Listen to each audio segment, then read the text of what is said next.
I've learned to depend. Come one, come all to learn and grow. Welcome to the Village Talk Show. Come one, come all to learn and grow. Welcome to the Village Talk Show. We discuss what people need to know, empowering them to learn and grow. We discuss what people need to know, empowering them to learn and grow.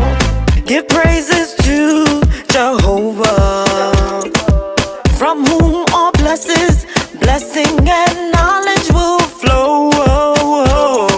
Blessing and knowledge will flow. The Village Talk Show, dedicating to empowering the community to live a healthy, safe, and financially capable life, helping each one of us in realizing our dream at any age, any point, starting from today, day. Success. Come one, come all to learn and grow. Welcome to the Village Talk Show. Come one, come all to learn and grow. Welcome to the Village Talk Show. We discuss what people need to know, empowering them to learn and grow. We discuss what people need to know, empowering them to learn and grow. Success is not spoken, it is done. Success is done. Come on now. The Village Talk Show. Talk Show. The Village Talk Show.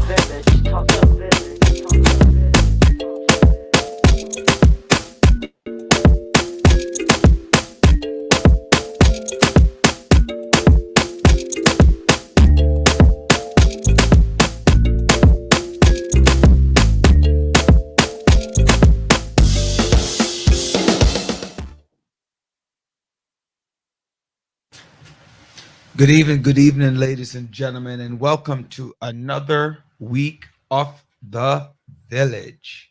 We are dedicated to empowering the community to live a healthy, safe, and financially capable life through education, helping each one of us in realizing our dream at any point, at any age, starting from today.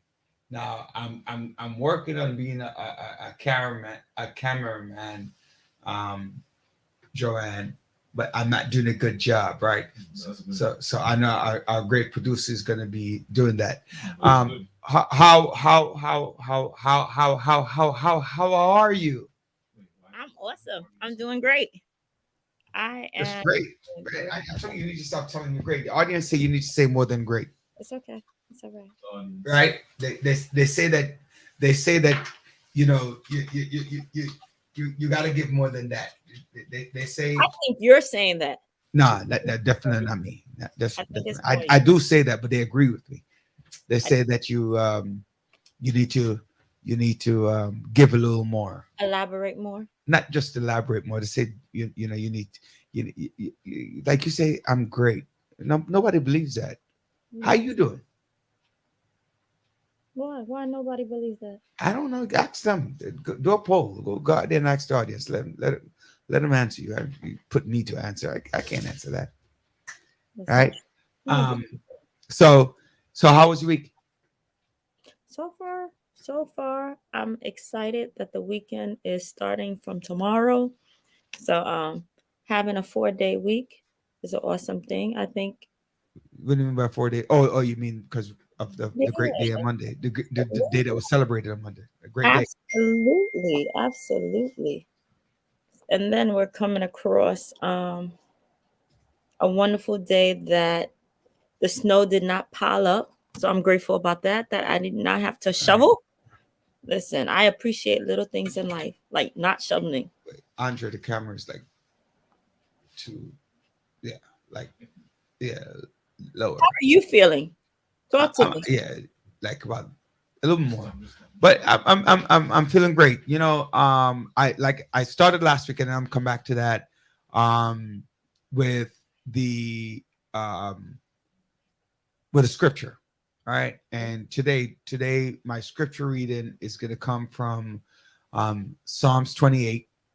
And so the Lord is my strength and my shield, right? Mm-hmm. And you know, it's funny. well, it's not funny.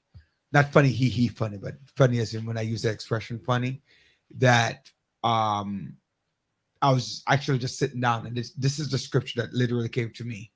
So let me read it. I love it. It's a little long, but I'm going to read it nonetheless. And so this is what it is. And so for those of you who are familiar with the book of Psalms, it's basically the book of David, where he's basically given utterance to the Lord and how he can take you through difficult times. And so not just difficult times, but also time for praise and worship and enjoyment and the likes. So the Lord is my strength and my shield. This is the song of David. This is Psalms 28, and it reads as follows: To you, O Lord, I call, my rock, be not deaf to me, lest if you be silent in me, I become like those who go down to the pit. Hear the voice of my pleas for mercy. When I cry to you for help, when I lift up my hands towards your most holy sanctuary, do not drag me off the wicked with the workers of evil, who speak peace with their neighbors, while evil is in their hearts. Give to them according to their work. And again, give to them according to their work, according to the evil of their deeds. Give to them according to the work of their hands. Render them their due reward, because they do not regard the works of the Lord or the works of his hands. He will tear them down and build them up no more. Blessed be the Lord, for he has heard the voice of my pleas for mercy. The Lord is my strength and my shield. In him my heart trusts, and I am helped. My heart exalts, and with my song I give thanks to him. The Lord is the strength of his people. He is a saving refuge of his anointed. Oh, save your people and bless your heritage. Be shepherd and carry there forever. And again, just to remember, the Lord is my strength and my shield. Mm-hmm. Right? Hi, Rhonda. Thank you for watching from Michigan. Yes, thank you so much, Rhonda. Right? So the Lord is my strength and my shield. And people have to start believe in the word of the Lord is already blessed. Hi, And Carol. so, right? And so we we also have to understand that we have to give him give him the blessings and the praises that is due unto him for shielding us through life and through the things that are happening. John, welcome, and praise be to God for and I do want to thank him for another day. John, how are you doing? I am doing blessed that I know that you and Dr. Bryant are such fabulous co-hosts, and we are on a medium that is bringing very important information to the communities. So I just want to say good evening to the villagers. And Awesome. now let's get to business. Wait, before you do that, John, that's my favorite thing. Before you get to that, I want to thank the villagers. John pointed out, but I want to make sure I thank you guys. Last week we had thank you for all those people who shared last week, joined us last week on our pages and sending it out. We really do appreciate it, because one of the things that we talk about is, are we really reaching the masses? And we're having conversations, and so we are. John says it every week, but you have no idea how blessed we feel that you take your Thursday or any other time of your week, you go back to the show and watch it. So thank you for helping us continue to share, continue to join with us as we talk about the events that affect our life. John, you're saying? Yeah, what the hell was Biden doing for 2 hours at that press conference? Can somebody tell me what's going on? He was celebrating his 1 year. What the? I mean, We have no voting rights act. That's a big deal, man. As a matter of fact, when our guests come on, we're gonna have to address that too. Yeah. And we can blame the Republicans, but so much. It's the Democrats who are not fulfilling what we gave them the votes to do. You have both houses, right? You have both houses, and you have all three houses. You have the president, the executive office, the executive branch, the Senate, and the Congress. What really is going on? And he can't even get the Build Back Better, the human infrastructure piece of the of that bill. I mean, and now I didn't agree with the House holding it up, preventing it, holding it up. They wanted their infrastructure piece to also pass also, but I said, you know what, we need the infrastructure. We need the bricks and mortars. But now that we have the bricks and mortars, I don't know what's going on with the implementation. But most of all, what the heck is going on? Period. I mean, there is no enthusiasm. And you know what? I'm just like pissed off. I was in Florida this week, right? Yeah, we saw. And right, and it's funny because I was near, was it Mar-a-Lago? Is that the right pronunciation? I don't know the pronunciation with the Donald Trump lives, and so I was thinking, and I think you and I and somebody else was talking about, since Donald Trump left office, the ratings have gone down. When you talk about our new president, status quo, and how boring he is, the ratings have gone down. Well, you know what? It's different. It's different. One was all about self and wanted to be on TV and social media and everything possible and tweeting. And the other one is, I don't know. So it's either or. You have two different extremes there. So. And it's and it has a lot to do with the media trying to craft a narrative. I listen to Fox News. Fox News thinks this. I mean, the way they characterize him, like he's totally incompetent. And the one who was incompetent, they didn't. They thought he was so great. And then, and especially with Trump, I mean, am I seeing what people are seeing? I don't think we Democrats have been effective enough in his first year. But you know what? Granted, it's his first year. But Biden has to start doing something. He needs some wins, or you know what? You got to start calling people out. Just calling people out, because if I'm not going to get my agenda passed, what else am I going to do? Inflation, the economy can be doing well, but inflation is off the chain. By the way, the economy is not doing well. It's not. It's going to take a while to bounce back. I mean, bounce back from what? You think let me ask you a question. You really think that in the history of the United States that I've known, okay, I've been here for 40 years, right? Come June 29th of this year, I'll be here for 40 years, right? That's a long time, Roderick. Yeah, I know. Old daddy self. Wait, I got to tell you something. Remind me, John. Remind me something. I got to tell you. I was in Florida in Florida and sitting down with somebody, right?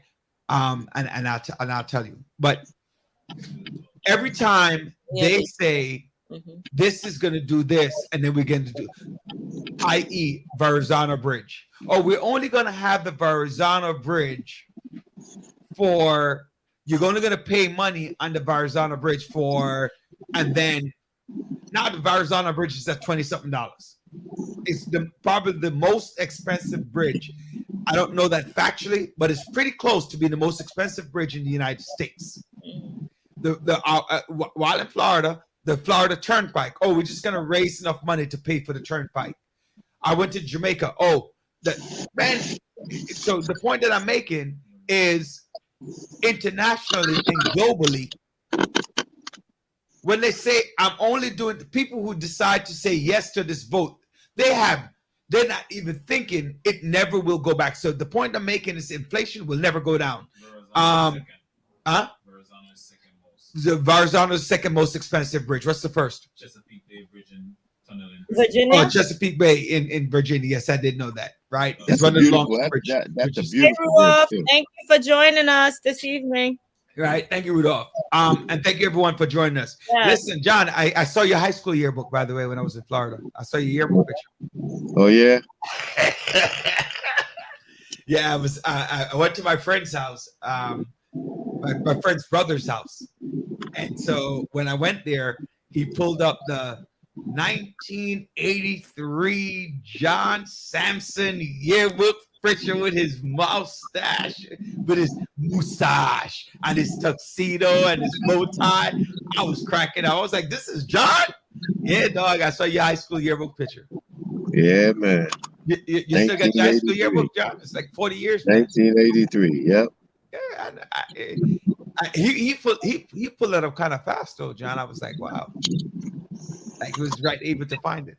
Right? I guess he graduated the same year, huh? No. He actually graduated after you, but apparently he knows how to pull up the different Tilden high school years.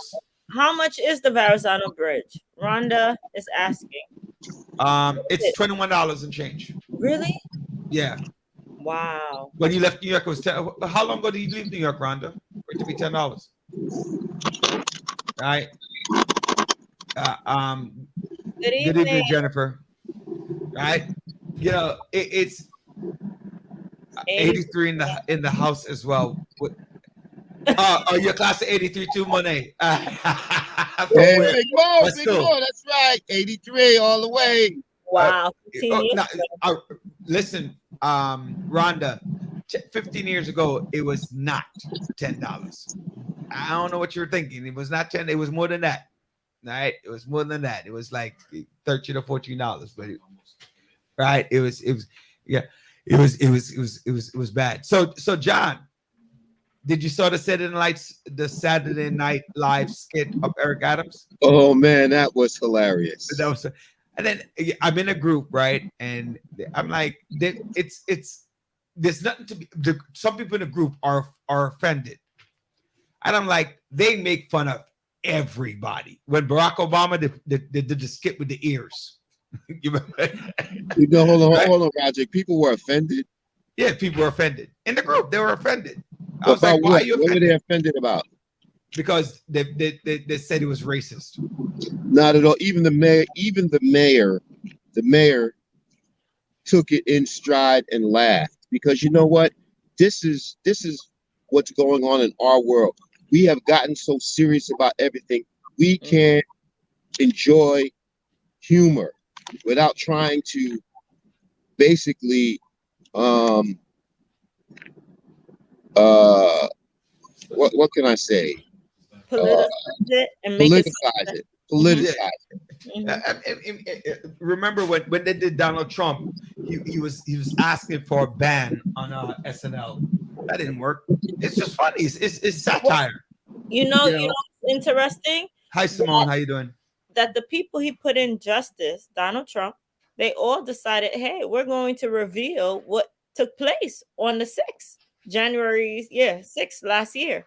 So all the people except one, Clarence Thomas, was the only one who decided, hey, we're going to try to block this. But everybody else who he elected and he put was like, nah, show it.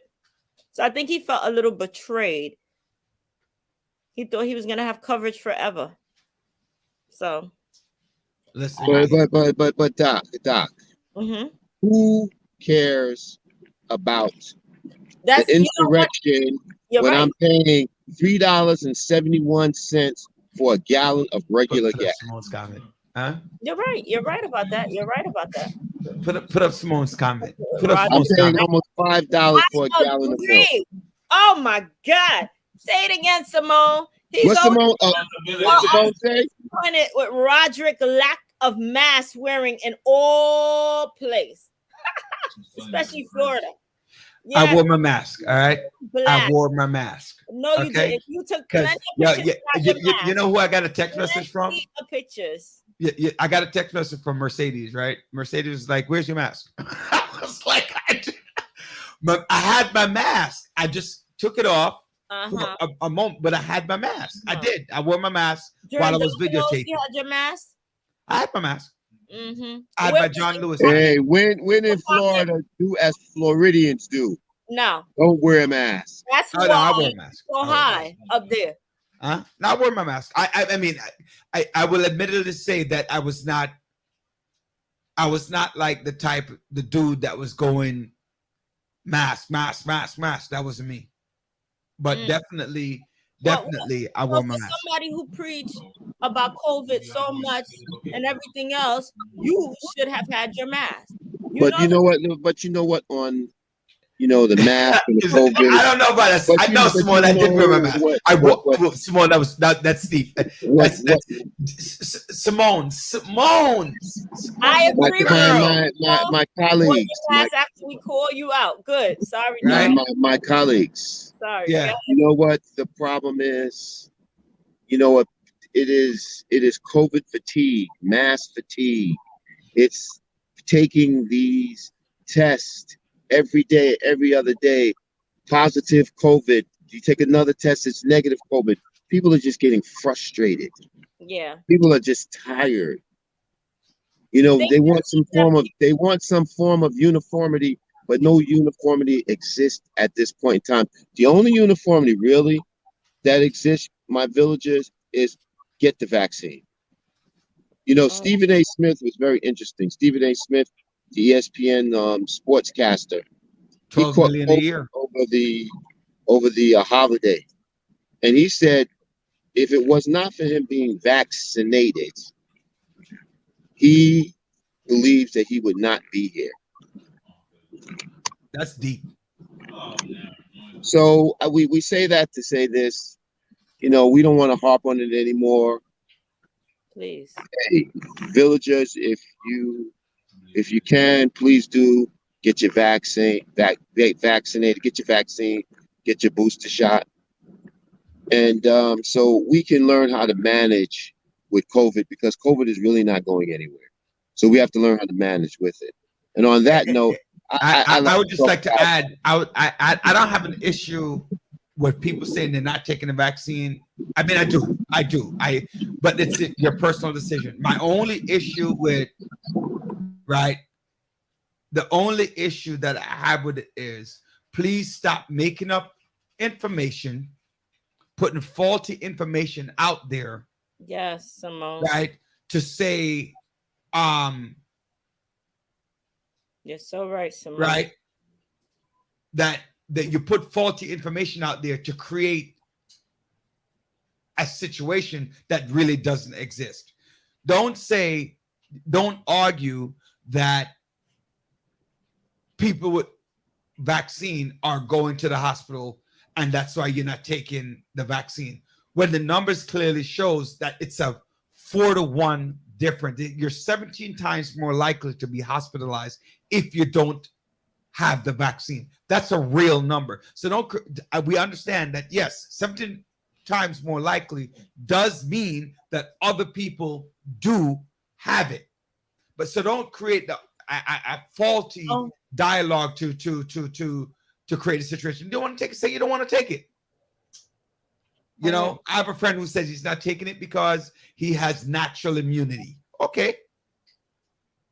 Well, you know what? I want to add to that. Like Simone said, you can't afford not wearing your mask and being safe. So I'm going to reiterate what Simone said. Yeah, I know. You can't afford that. Yeah, colleagues, you know what? And to be honest, sometimes, yes, I do slack with not wearing a mask, Simone, but I do wear it. I honestly, I do. But you know what?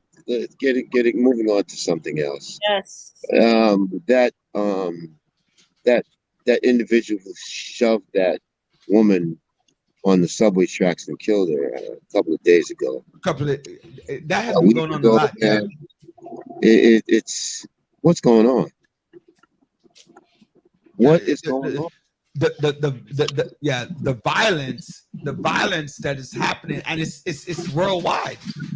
Already in Jamaica right now, John, 72 people are dead since the beginning of January. Wow. Right? That's craziness. You know, what you had an NYPD officer was shot by yesterday. Right? What about the baby who was in the car with the mom and they shot the baby? Right. And so I mean, the 4-year veteran, right, approached a disorderly group, right, in upper, what is that, in the Bronx. That happens. The violence is killing our community. You know, but you know what? But the violence is definitely. But you know what I appreciate. One thing about the mayor. The mayor is making sure that when these incidents happen, they are getting resolved very quickly. People are being arrested very quickly. He has especially that young woman in the Bronx that got shot. You know, he has his officers working overtime to find these culprits. So they may think these individuals committing these crimes maybe think they're getting away with it, but the new mayor really has the department in gear under the new police commissioner.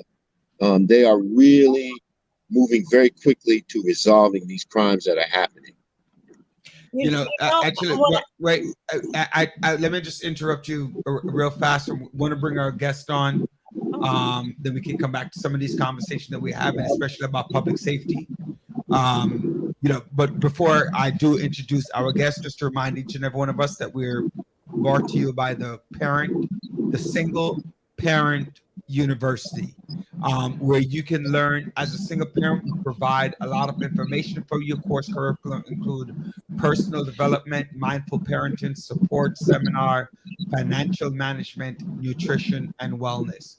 Free sessions, childcare, transportation, social support hub, resume and cover letter writing, career exploration, and legal assistance. Please call 646-779-6767.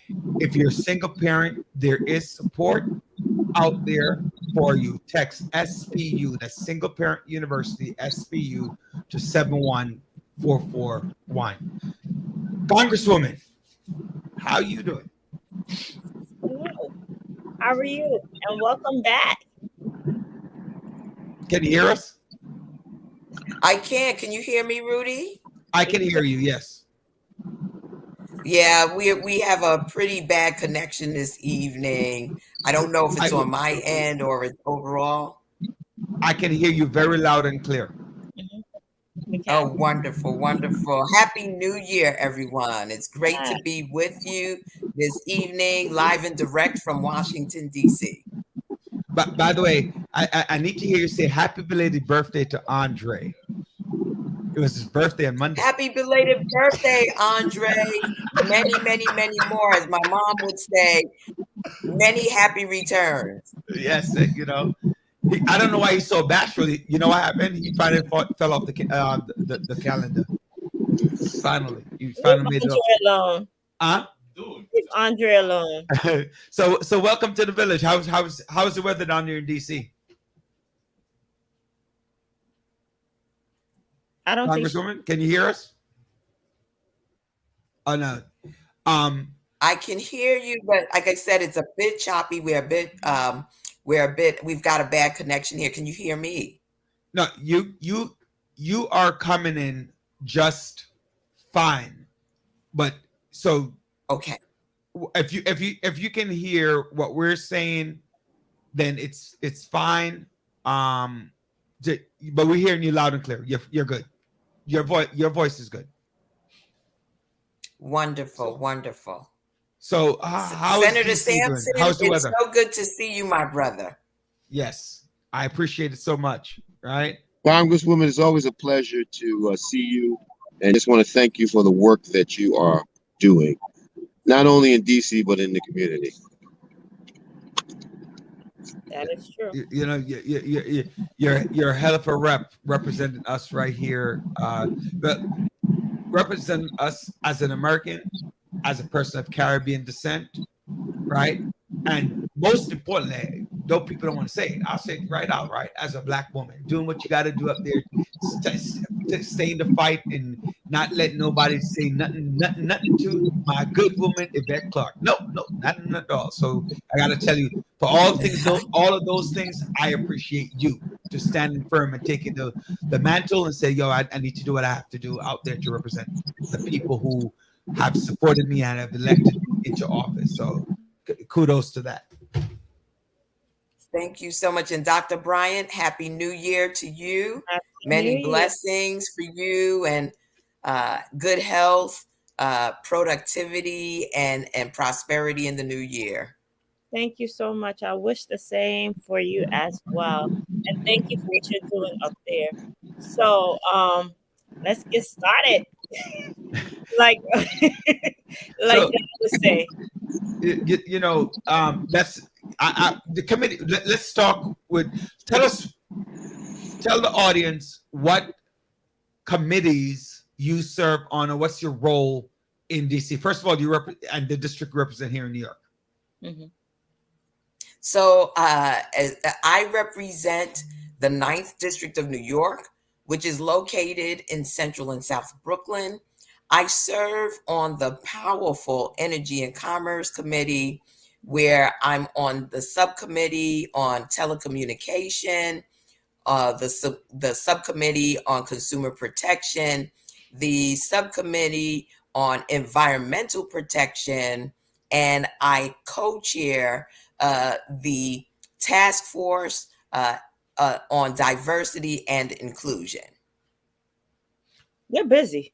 I also serve on the Homeland Security Committee, where I chair the subcommittee on cybersecurity, infrastructure, and innovation. I have a question about the cybersecurity. Why I keep getting these phone calls? What are we going to do about that? Well, the phone calls you're getting, really, there are laws against it. There are laws not only at the federal level, but the state level. You need to just Google the do not call list and make sure that your number is registered there. Once you are registered on the do not call list, any solicitations that you receive are in violation of the law. So I would say that to anyone who is listening to our program this evening, who is viewing us on StreamYard, that you have a right to not be harassed by solicitations. And I believe the state of New York has a do not call list. Make sure that you go online and you register your phone number with the do not call list. That will not end all of the solicitations you may receive, but the bulk of them will be blocked Congresswoman, upsetting you. Yes. I want to get to, I just want to get to what the heck is going on in DC. I mean, the way they make our president look like he's incompetent. Nothing's getting done. Constant infighting with the Democrats, with Sinema and Manchin. The numbers, the poll numbers that are coming out, more people are classifying themselves as Republicans than Democrats. What is going on, so the people can understand that we can't sit on the bench on this one, because this is going to even be more important than getting Trump out. Because if these guys get a hold of both the House and the Senate, it's going to be a long, long time before we get it back. Well, let me say this, Senator. I think that in the midst of this pandemic, we are victims of our own success. Remember that before Joe Biden came into office last year, we were dealing with 4 years of neglect, mismanagement, misinformation, disinformation, and out hostility in communities of color coming out of the White House. Understand that Joe Biden hit the ground running the Delta variant was running rampant. It was Joe Biden and the Biden-Harris administration that ramped up the production of vaccines. Remember, he said within his first 90 days, he wanted to get 100 million Americans vaccinated. He did that. And we continue to encourage people to get vaccinated. We have over 200 million people in the United States who are vaccinated. Many more need to be vaccinated, need to be boosted. But imagine if the Omicron variant and the Delta variant continue and we weren't vaccinated. We're still losing upwards of 2,000 people a day in the United States to the COVID-19 virus and its variants. So, I think that he's a victim of his own success. They've not had time to tout everything that they've done. Remember that the American Rescue Plan was passed under Joe Biden. That American Rescue Plan made sure that everyone received additional stimulus. The child tax credit was put into effect. There were a whole host of benefits, making sure that our hospitals had the PPE that they needed, that we were manufacturing many of these things at home, making sure that people got their unemployment benefits. I think that giving us the type of soft landing after the total mismanagement by the Trump administration is something that we can't overlook. Are there more things to be done? Absolutely. But understand that right now we are getting no support, no help in governance from the Republican Party at all. He is doing this by himself, along with the Democrats of the House and the Democrats of the Senate. Now, it's unfortunate that we have some folks who are pushing back. But at the end of the day, we are doing much better than we could have ever imagined under this administration, given the wreckage that he inherited from the Trump administration. Congresswoman, there's something. The Republicans fight very hard against some of the things that we do as Democrats, that you do, that as Democrats are doing, and then yet still when they go home to their home states, they tout some of those things as if they were the one that they had agreed to it and they utilized the money. I think one of the conversation was about COVID relief and how the business relief from COVID, and how I can't remember which governor, which state it was that came back and they just started. It was a Republican state, how they started touting all of these monies that they got when they themselves voted against the bill, but they went home. Absolutely. We see that a lot. We're seeing that, these folks are shameless. And, we have had to carry the recovery of our nation, moving our people forward, reopening our schools, all the while fighting disinformation, fighting against those who are against mask mandates, trying to get our children and their families, undergirded, making sure our kids are back in school. We passed a bipartisan infrastructure bill that is going to generate many, many jobs, has already begun to have an impact in New York State and New York City. And there's much more work to be done. We've had to make our hospital facilities whole after all of the challenges, beyond challenges, all of the disarray they were left in by the Trump administration and their lack of attentiveness to this pandemic. So I think that we are victims of our own success because we have given and provided a soft landing to the American people. We really just don't know how much worse the situation could be if we did not elect Joe Biden and Kamala Harris. Now, is there more work to be done? Absolutely. This voting rights fight that we're in right now, we've got to win this. This is not a one and done. This is not a vote in the Senate and not having passed the legislation. We have to stay focused and continue to push for the passage of these pieces of legislation, because we would be feeding right into our own defeat in the next election cycle if we don't get this done, because they have already set the traps so that our voters, the American people, will not have access to free and fair elections. They are essentially rigging the system as we speak in certain parts of this country to make sure that they can have a new majority, which is really a minority of people in this country that espouse white supremacy at the heart of everything they do, and therefore trying to deny the American people, American citizens, the right to govern themselves, and to select and elect the leadership that is reflective of their values. So we've got a lot of work to do. And I hear you, John, it looks messy. But, I find it interesting how the press will concentrate on the fight, but won't concentrate on the win.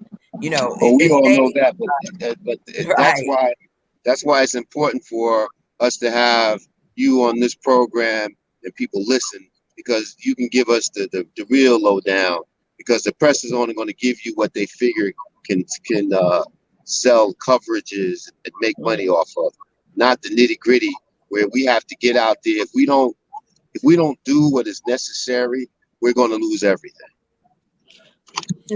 and not only lose everything, I mean, we're talking about our way of life. This has Right. always been a nation for the people, by the people, governed by the people. We have an element in this country right now that is ready to take over, to establish an autocracy led by none other than Donald Trump, which Right. would devastate us as a nation and on the world stage. We can no longer talk about free and fair elections if Donald Trump is allowed to prevail in what he is trying to do right now. Especially what happened last year on January 6th. What are some of the findings that you that were coming about, or what new development from January 6th? Dr. Brown, could you repeat? You were a bit choppy. Okay. I said, what are some of the new development from January 6th finding, especially what transpired last year until now, which is the big push for the law that they're trying to, the voting rights. Well, it's so very clear to everyone. It's very obvious. It was done in plain sight. This was, as one of my colleagues, Jamie Raskin, Congressman Jamie Raskin, says, this was a riot wrapped up in an insurrection, wrapped up in a coup, because there were several layers to the January 6th attack on the Capitol. There were those who were there simply to register, their dismay about the election. There were those who were lied to and continue to believe the big lie and showed up to really disrupt the proceedings in the Congress. And then there were those who came equipped and ready to physically create violence and take over the nation by any means necessary. And so this select committee on January 6th is unpacking all of that. And I'm just so happy that we saw the Supreme Court make it clear that all of the documents that are archived with regard to January 6th that were part of Donald Trump's papers must be turned over to the January 6th committee, and they have gotten a lot of testimony. Over 400 individuals have testified for them. They put together this story, and there are going to be public hearings so that there's transparency and that there is truth put before the American people to really understand the magnitude of what January 6th represented to our nation. I mean, there has never been this type of coup attempt in the history of our nation. Even during the Civil War, they didn't breach the Capitol. So you know that we cannot allow for misinformation, disinformation, lies to permeate society and confuse and confound people. We've got to get the truth before them.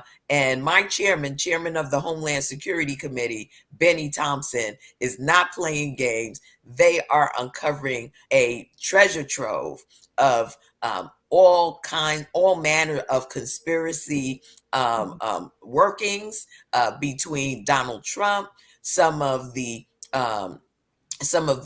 organizations, vigilante organizations, white supremacist organizations, and how they actually planned for the violence that was before us.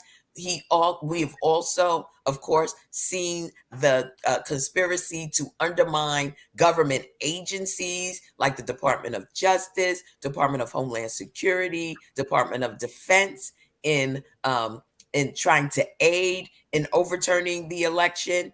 There were a whole host of planning that took place that we were unaware of. But that was actually being played out right before our very eyes. However, our brains just could not fathom the thought that there would be such an undemocratic plot afoot. But there was. Yeah, and they worked. One question that I have, Congresswoman, and America wants to know: do you think that we'll ever be able to get number 44 is what he was? Is that what it was, or 45? Whatever number he was. 45. Number 45. Do you believe that they would ever be able to get him or his vice president to testify? What's your opinion on that? It's my understanding that they're in conversation right now with Vice President Pence. A number of his aides and folks within the vice presidency have already testified. So a lot of that information has already come out and is on the record with the select committee. You may have heard that today Ivanka Trump was asked to come before the committee. So we're getting closer and closer. I think that they are, putting together as much of the evidence as they possibly can gather. These documents that will be coming from the archives will fill in some of those gaps, and they will then make a determination whether, in fact, they need to request Donald Trump to come before the committee. Right now, I think those who try to claim executive privilege no longer have that cover after the Supreme Court's decision.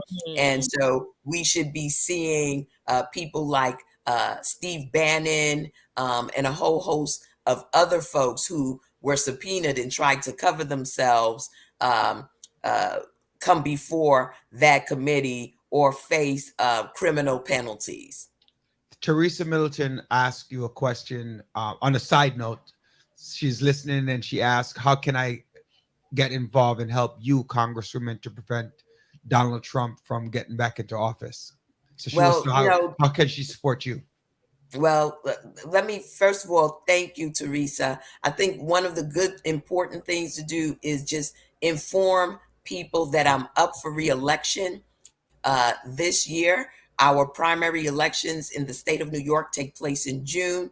Our campaign has not launched yet. We will be launching closer to the end of this month, a couple of weeks away. And certainly I'll be back on Rudy's show to let folks know how they can get on board with the campaign so that I can be reelected and that we can team up with folks across this nation to make sure that, one, the House of Representatives maintains its majority, not only maintains it, but expands it, and that we hold on to the Senate.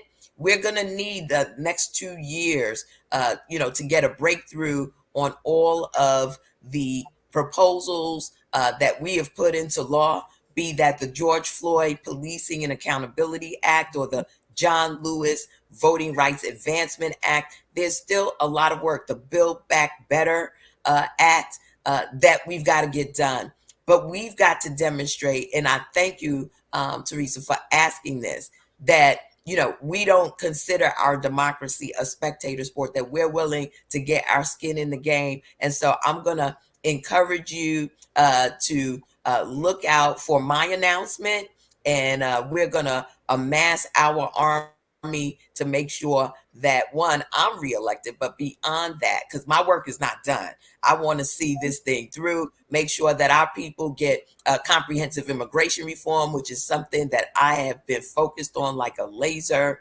But beyond that, make sure our people come through this pandemic stronger and ready to meet the challenges of the 21st century, be that climate change, be it entrepreneurial opportunities, whatever we need to do to make sure that our people are safe and secure, and we come through stronger and better than when we went into this pandemic.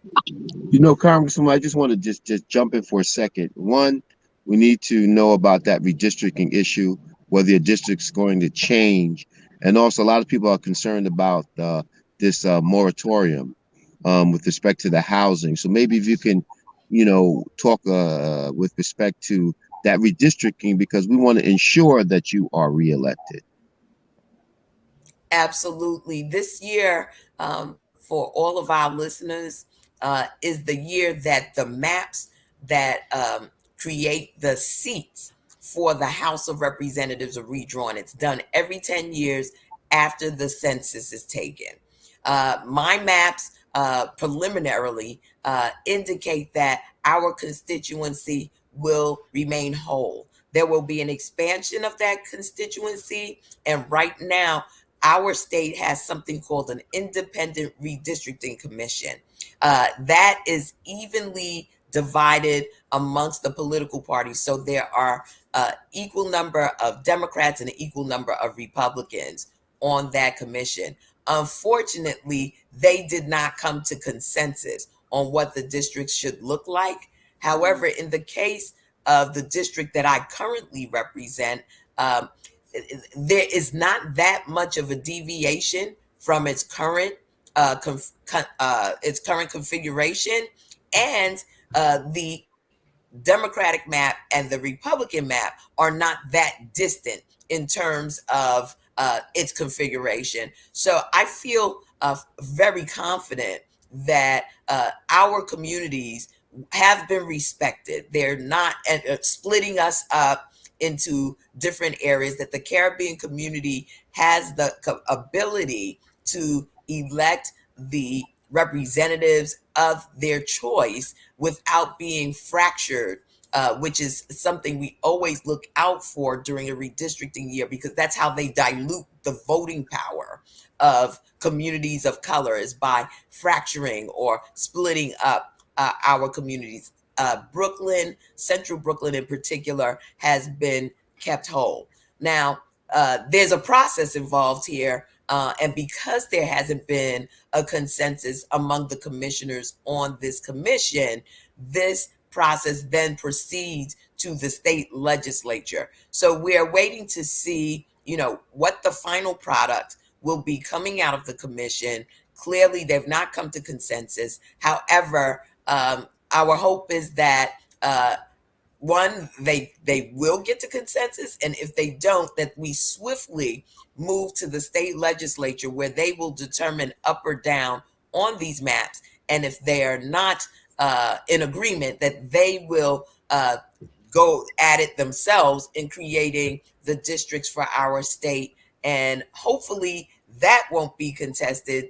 Hope springs eternal. Republicans will inevitably challenge whatever the state legislature does, because it is dominated by Democrats in the state of New York. It will probably end up in the federal courts.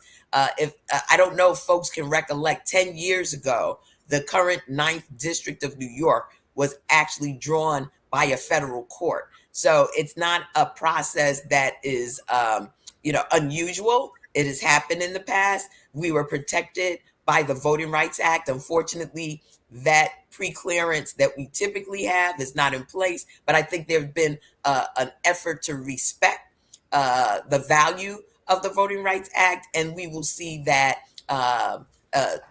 through this process. And then, Brother Sampson, there was another question you asked other than redistricting. What was your other question again? The housing moratorium. Yeah. Housing, the moratorium on housing. Oh, yes, the housing moratorium. So it's ironic that you should mention that. I was on a Zoom meeting with Congresswoman Maxine Waters today. I led a letter with the members of the New York congressional delegation to Governor Hochul, asking her to extend the housing eviction moratorium. At that time, she was concerned about extending it because they had run out of funds to help people.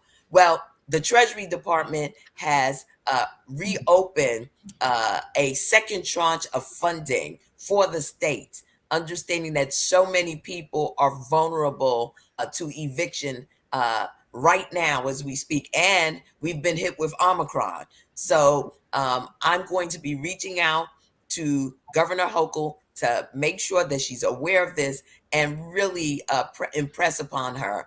We have over 50,000 people.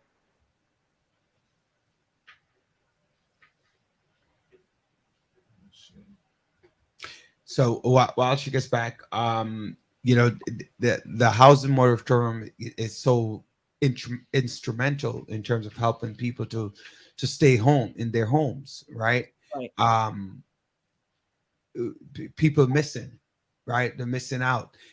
John, you spoke about inflation from earlier, and how how inflation is affecting our nation, and so the housing moratorium would be very helpful and productive for a lot of people. Welcome back.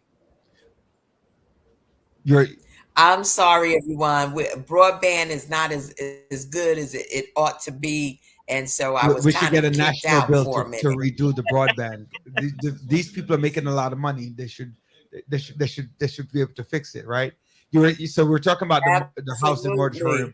We were yes, and so I just wanted to close by saying I think we're in a good place to be able to reinstate that moratorium, and it's critical. I know that a number of our landlords, have been chomping at the bit to really evict people from their housing, but it's far too dangerous for us to allow mass evictions.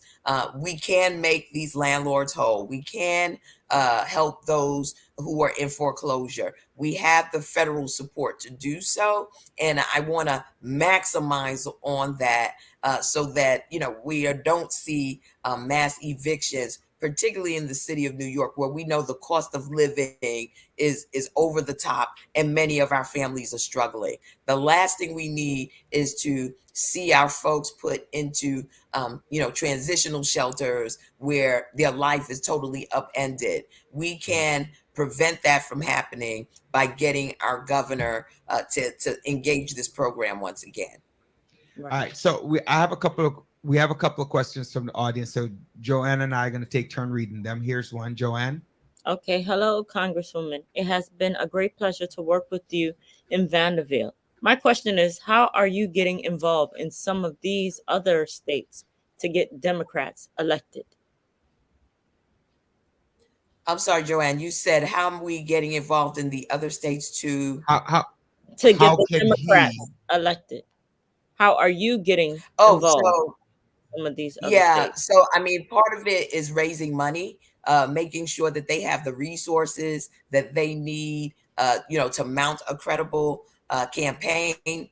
I want to make sure, you want to make sure that you're paying, attention to your home base and that their needs are dealt with. But once we get beyond the primary season, I'd like to be able to travel to other parts of the country, especially the state of Georgia. Being a Black woman, being a woman of Caribbean descent, I can be very helpful to a number of my colleagues who are really facing, an onslaught. Georgia is one of those states where, the Republicans are doing everything they can to undermine the voting rights of the people. We have so many Caribbean folk down in Georgia. Raphael Warnock, Senator Raphael Warnock is up. Congresswoman Lucy McBath is running for reelection. And these are folks who are being targeted by the Republicans to be taken out. So, I'm going to put my skin in the game. I want to make sure that my constituency knows that they are a top priority for me. And once we've gotten through our process in New York State, I will then turn my sights to helping others. Right now, I'm helping by helping to raise money and also making my contacts in other parts of the country, be that Florida, where we have a very large Caribbean American population, Texas, where we have a very large Caribbean American population, Georgia, where they have a very large Caribbean American population. Those are battleground states. And we need to make sure that we undergird our people so that they understand the significance of the value of their vote in determining not only their own destiny, but really the destiny of our nation. And that's why when I talk about voting rights, people are like, well, New York is a blue state. It's not about us because our votes get devalued when they strip the right to vote away from Black folks in other parts of the country. It Exactly. skews the electorate in a way in which it then puts us in jeopardy in the House of Representatives. Right. Nicole Nichols asked, "What?" I know you touched briefly on the immigration changes. So she wants to know what Yeah, changes there are a whole do you, host of immigration changes. First of all, the backlog in processing people Yes. for their residency, for citizenship, for visas has been horrific, horrific. And there's so many who have been waiting, who have either sought asylum to the United States, like our Haitian brothers and sisters, or who are under temporary protected status, many sisters and brothers, or who are dreamers who were brought here as children and don't have any documents that need immediate relief. With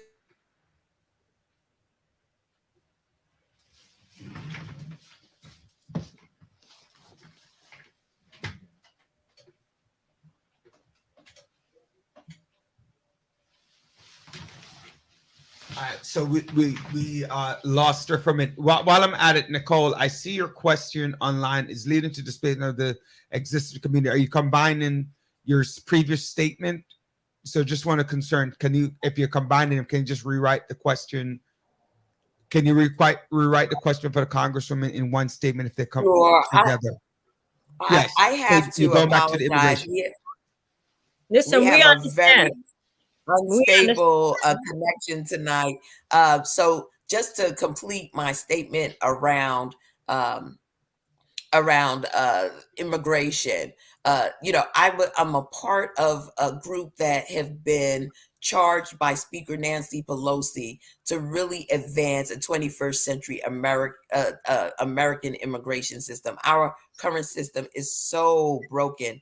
There are people during their most productive years of life who are not able to fully engage in our economy because of their status. And the American Citizenship Act, which is I'm an original sponsor of, is our path forward. So I'm looking forward to really pushing on that. But again, this is a priority of the Biden-Harris administration. We've got so many challenges in terms of what we're doing to help the American people right now, that, the pushback, the lack of engagement by the Republican Party has made it very difficult to advance true immigration reform in the United States of America. But the business community is crying out because they don't have enough workers.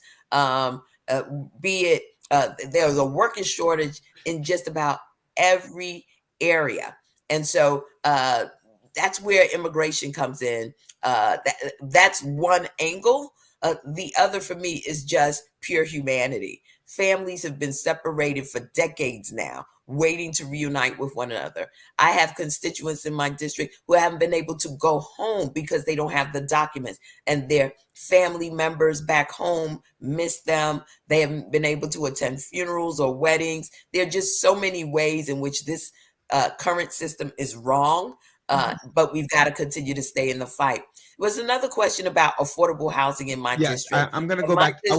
I want to go back quickly though. You mentioned the American Citizens Act. Can you give us like a brief summary? What is it that you hope to get? Yeah, the American Citizenship Act essentially provides a pathway to citizenship for the undocumented in America. Over 11 million people are eligible. It's a way of creating a pathway that really just pardons people for having entered unlawfully if they did so willingly or knowingly, through a series of being able to make sure they show some documentation around taxes they've paid, other means by which they can make things right with America. That's globally. It breaks down into visa categories and the whole nine. Of course, you have the agricultural sector that's crying out because they don't have the workers they need. So there's a farm worker provision there. There's a provision for those who are dreamers, those who have TPS or DED, deferred enforced departure is what DED stands for. That happens to, we provide that for people who are in war-torn nations and are born, civil wars are in their nation, and we bring them to the U.S. It also redefines asylum because, we really witnessed a horrible and horrific sight on our border when we saw the Haitian refugees traveling across Mexico. We've got to redefine what a refugee is in order for our Department of Homeland Security to change its regulations. And so that's what the American Citizenship Act would do. It would redefine and provide pathways for all these categories of individuals who come to the United States seeking a better life, seeking refuge from, civil war and violence. And that's where we need to be right now in the 21st century. So I'm really, really fighting to make that a reality. That's why my work is not done. Until I see comprehensive immigration reform, I am not giving up. So a very quick question, and then there are a couple of housing questions. I'm going to ask them all together. It's all around affordable housing. So going back to the immigration concern and you think that you can get that on the floor like yesterday? Because you and I always talk about comprehensive immigration reform, getting some. They can't do amnesty. So can we get that on the floor and say, pass, pass, pass? No, that's not going to happen, right? Not so quickly, but yes. Now, these Republicans, they use every opportunity they have to, to demonize and to criminalize immigrants. It's That's just true. disgraceful and horrific, the way that they use fear to to move their agenda. For them, every immigrant is a mule for drugs. Every immigrant is violent and is coming to the United States to harm someone. It's just horrible. It's horrific. But That- there was a question in the Yeah. chat about the housing situation. Yeah, I'm in the gonna district. pull them all up now. So here's one. Ready? So I think they all kind of combine. So Nicole asked, "What has been done about the housing situation in the district? There have been developments in the district, but most are not affordable houses." So let's put them all together. Let's go back. Simone asks, "You have landlords who aren't willing to assist their tenants in getting emergency assistance as part of the housing moratorium that you're talking about." Nicole also asked, "Is it going back to her comment that the housing development is leading to displacement of existing communities?" And I think she had one more. Hold on. And I think it also gives limited space to type. Oh, I'm sorry. So Simone, I'm sorry, Nicole, you could call in. All right. It's 718-841-9980. But you know what, another thing- 718-841-9980. Another thing is so you can ask your question directly if I'm not asking it properly. Go ahead, Congresswoman, about the housing situation, the landlords piece, and I guess the development. Well, listen, I mean, we cannot force landlords to right. At the end of the day, we are trying to incentivize it by creating the opportunity for them to get their arrears through our funding program, but we can't make private individuals hold on to their tenants. So, I want to make sure that our folks know they need to establish a rapport with their landlords. They need to keep their landlords aware of what they're doing to make things right. If they've applied for the program with the state, they need to make sure that their landlords are kept abreast of where they are in that process. With respect to the developments of the district, let me say this. One of the things that I've been fighting ever since I've come into Congress, and I have a bill in the legislature that has been heralded, and it is a bill that changes the formula by which developers are incentivized to develop. In the state of New York, they have a program which is basically called the 421A, if I remember correctly. And this program provides basically tax credits to developers who create affordable housing units within their developments, not affordable housing overall, but affordable housing units. And it's based on an 80-20 formula. So 80% could be luxury units and 20% would then be affordable or low income, depending on, whatever's negotiated either at the state or city level. And what I've said is, and that has come about because we have a problem with the area median income in the city of New York. Our area median income is calculated based on Westchester being a part of our area. And if anyone knows about Westchester, that's where some of the most wealthiest Americans live. Don't forget about Midtown Manhattan also. That's part of that. And yeah. Absolutely. But I mean, Westchester really skews it because, you're talking Scarsdale, you're talking, all of these, multi-million-dollar mansions.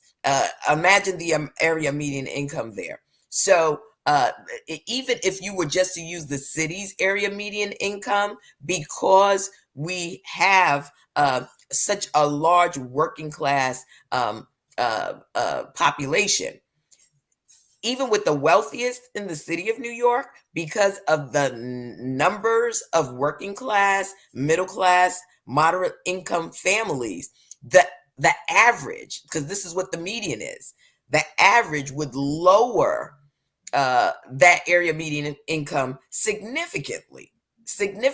And then that, being utilized in the formula for the 80-20 housing would see a decrease in the cost of development, right?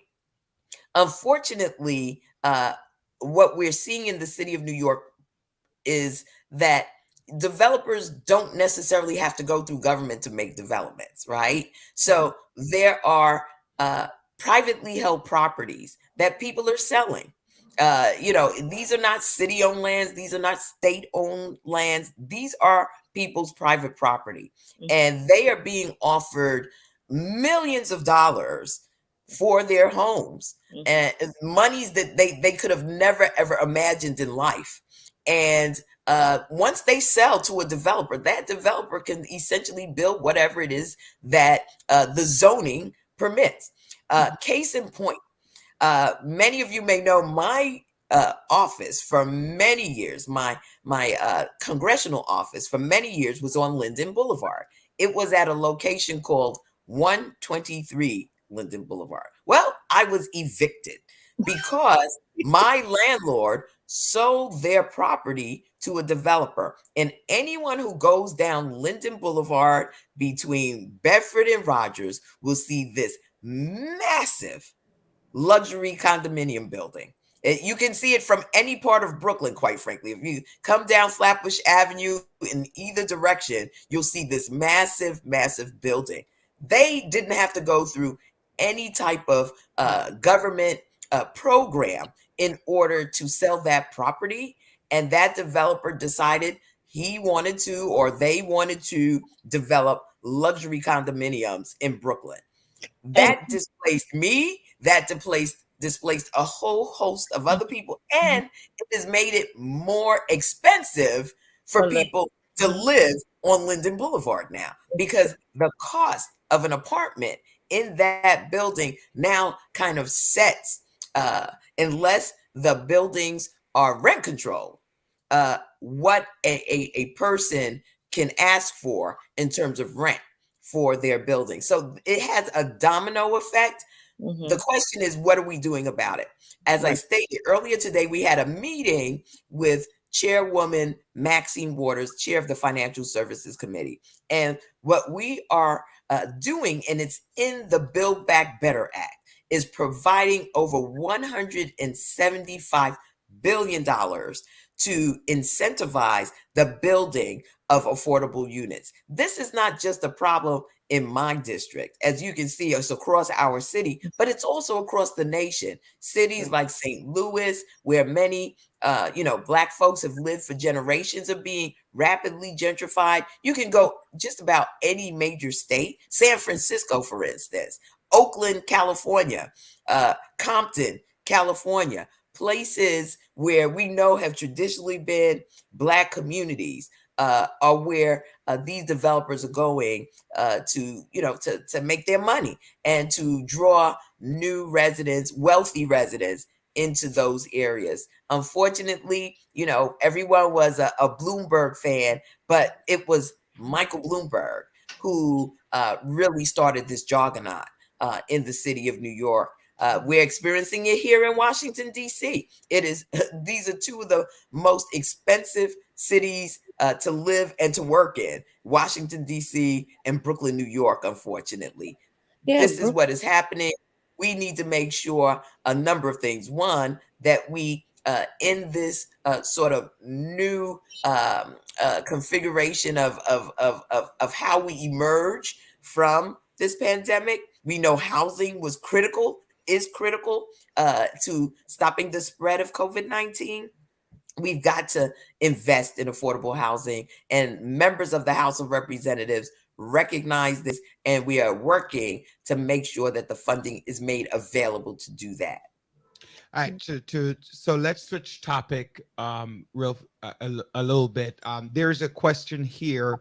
I'm not sure if you're able to answer it. It's from Rhonda Smart. I'm sorry, Rhonda, I cannot pronounce your last name properly, but go ahead, Joanne. Congresswoman, thanks for your dedication to our communities. As a person who have dealt with mental illness, can you please speak on any advances, present and future, for the mental ill, I was born in Guyana. It is sad that there is a negative stigma associated with this illness. How can we get our community to come forward for help? Yes, I agree wholeheartedly that, for whatever reason, our communities don't see mental health as a part of our mind, body, and spirit. That makes us human. And when we have illness in our mental and psychological, it's just as devastating as when we're ill in our physical bodies. And so, especially during this COVID crisis, we have Yes. seen, the mental toll that it has taken on people. And we have put a lot of funding into mental health treatment and programs. So I want to encourage folks to use the programs that we have funded. All of our public health uh, agencies have programs that you can avail yourself of. All of our hospitals and federally qualified health programs have mental health components to it. There is no shame. The challenge is, quite frankly, that oftentimes people who are experiencing mental illness don't know how to identify it. And so it takes all of us as a village to Right. really provide guidance to people who we know are a bit off, who may be exhibiting signs of depression. I mean, we can't say, mental illness as though it's monolithic. There are so many different ways in which people can be affected mentally. Some of it is chemical, some of it, is stress, some of it is, a whole host of other things.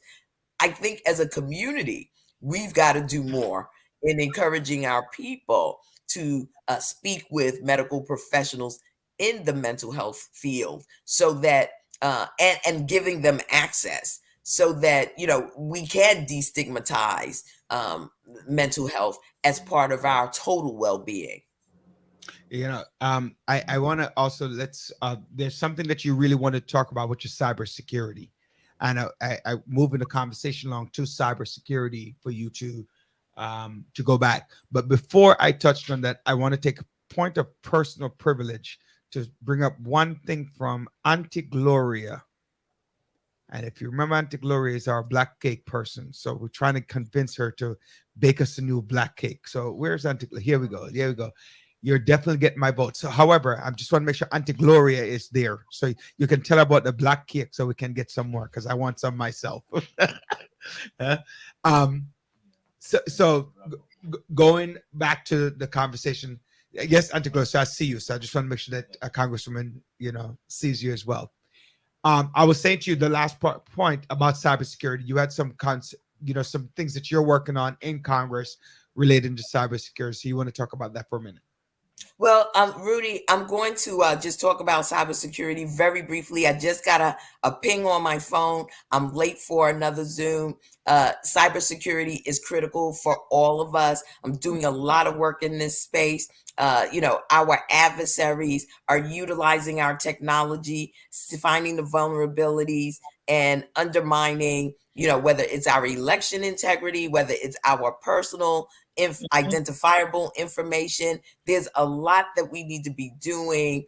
We are all, to a large extent, a vulnerability and a portal for disruption to our way of life, to our to our well-being, our personal well-being, whether it's financially or otherwise. Cybersecurity is an emerging and important industry, and I want to talk more to you about this at a later date, Rudy, where I can talk about all of the professions that are associated with this, and making sure that Black and brown people are getting engaged in becoming sort of technologists in this space. This is going to be with us for the rest of our lives. Technology is only advancing, it's not retreating, and we're going to need to be much more studious about how we engage it, why we engage it, and how we protect ourselves, Yep. our families, and our nation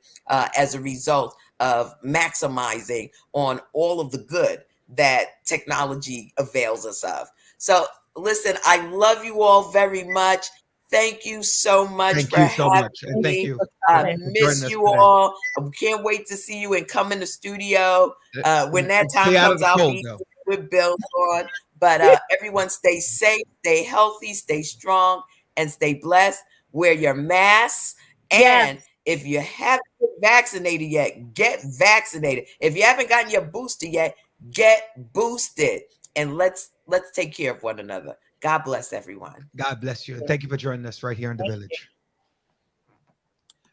You know, so the village is brought to you by the single parent university, where starting next month you can have started taking classes at the single parent university. For information, you call 646-779-6767 or text SPU 71441. At the single parent university, you learn personal development, mindful parenting, support seminar, financial management and literacy, nutrition and wellness, as well as free session on childcare. You get free childcare per session, transportation, social support hub, resume and cover letter writing, career exploration, and legal assistance. So I just want to, well, Nicole, you asked a question, and I can pretty much help you with that answer. Can changes to the zoning be made to combat that? And the answer to your question is yes. The only problem with that is that changes to the zoning does not combat the buildings that are already up and have permits to be up. However, to affect that, you should be on your community board, and not just on your community board, but on what's called your land use committee, right? Your land use committee is very important, especially out of Borough Hall, and that will help the zoning law and the EULA. I never pronounced that right. Services that are presented. You know what? What I have a pet peeve of, seeing all these storage places. Instead of building affordable homes, they have storage, like 4 or 5 units of storage right across.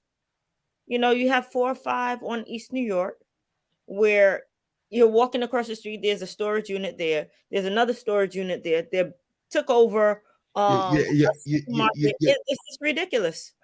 Joanne, one of the things that I always say is like reactive versus proactive. Mhm. What happened was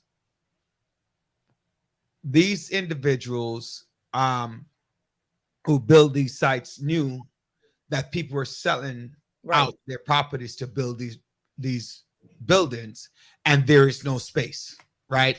There's no space there, so people had to store their belongings. So when you see the storage spaces, there's a need for it. But it's overkill when you have 5 or 6 on the same block. But there's a need, right? One of the things that you have to look at is, okay, so how do you tell a person, right? So here's part of the issue. How do you tell Jane, who has never seen $500,000 in her life? Mm-hmm. How do you tell John, who has never seen $500,000 in his life, and he's getting that cash?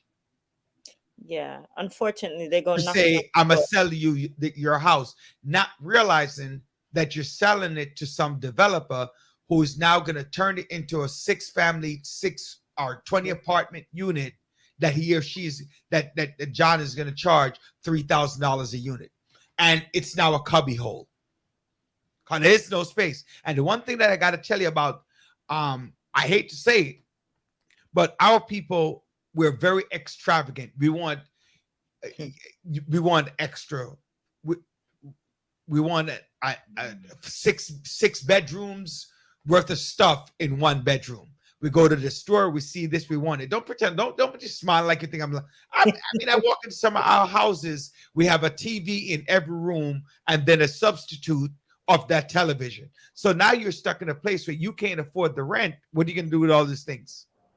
And you don't want to throw it away. Have you ever been in some of our garages? You can't even, the garage is named for cars. It's for storage, right? And that mine included, right?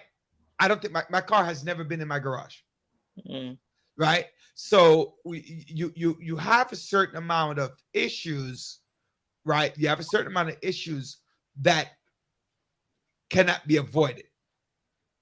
You walk into some other people's houses. One of the things I always say when we talk about economics, the rich actually buys less than the poor. The poor buys more. To make right? up. It's like, I don't have, so therefore I need to get. I need to show you that I can afford. The rich buys less because I don't need to prove anything, right? And so when these people move out of these areas, they need the storage, and somebody had the foresight to know that they need. And this storage are expensive. They're very expensive. It's like paying maintenance costs for storage per month. All right, and then you're moving, you're selling your house, and then you're moving into 1-2 bedroom apartment when you're coming from a 3-4 bedroom house that was already overstacked. So that's that's part of the issue. So those are things that people really need to work on.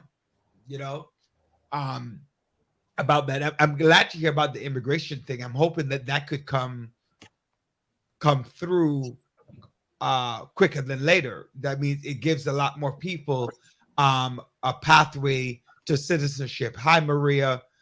Thank you for joining us on The Village. Hi, Melanie. Maureen, how are you?